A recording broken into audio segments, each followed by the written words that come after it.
What should I know before I make my first trip to Walt Disney World? I'm Colleen. I am a certified travel professional, and we're going to go over the top 5 questions that first timers to Walt Disney World ask as they are preparing for their trip. These questions are not in any particular order. The first question we will address, however, is when is the best time to visit Walt Disney World? This is really going to depend on what are your priorities. So if your priority is to have fewer crowds, you might want to consider just after the marathon that typically happens at the end of January at Walt Disney World. So that means, early February. The risk you run with early February is weather, because this year it did get down into the 30s during that time at Walt Disney World.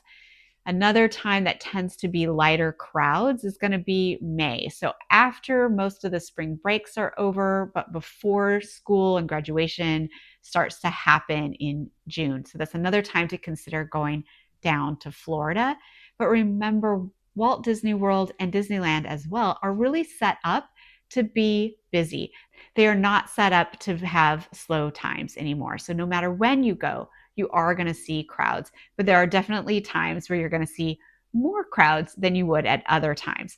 You're going to see peak crowds often around the holidays. So between Thanksgiving and New Year's is really going to be peak time for crowds at Walt Disney World.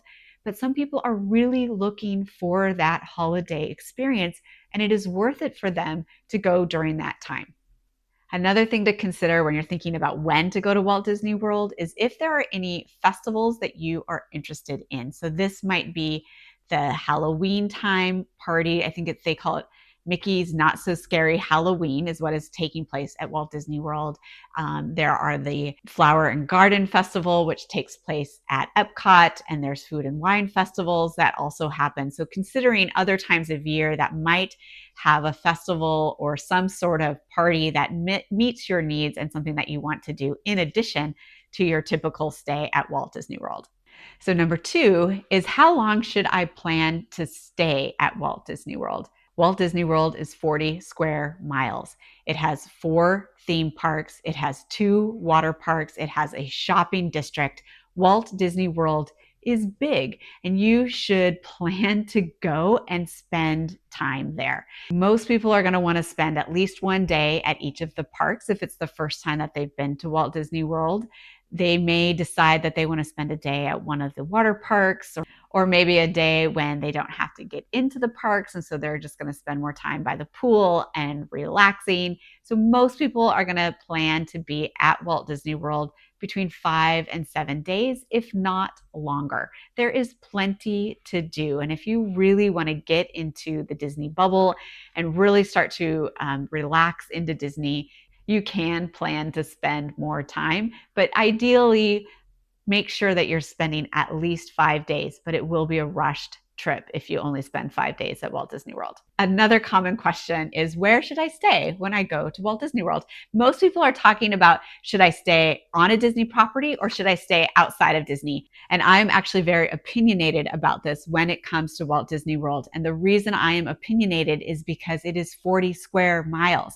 So even those locations that say we are just around the corner from the gates of Walt Disney World, you still have to drive minutes. I'm like 10 to 15 minutes, depending on which park you're going to, before you get to the parking lot.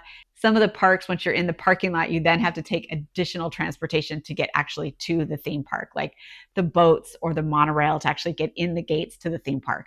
There is value to being in close proximity to Walt Disney World theme parks when you are visiting Walt Disney World. So many people are not aware at the wide range of accommodation options that you can get at Walt Disney World. Everything from a campground to a deluxe resort. When people are looking at getting their Walt Disney World trip reserved, they're often wondering, like, why would I stay in a deluxe resort versus a moderate resort versus the campground or a budget resort? Some people are not spending much time at their accommodations, and for them, that budget-friendly resort or the campground may be the perfect option. But other people are coming and they really want to have a little bit of VIP status when they're at Walt Disney World. And that's what those deluxe accommodations really do provide.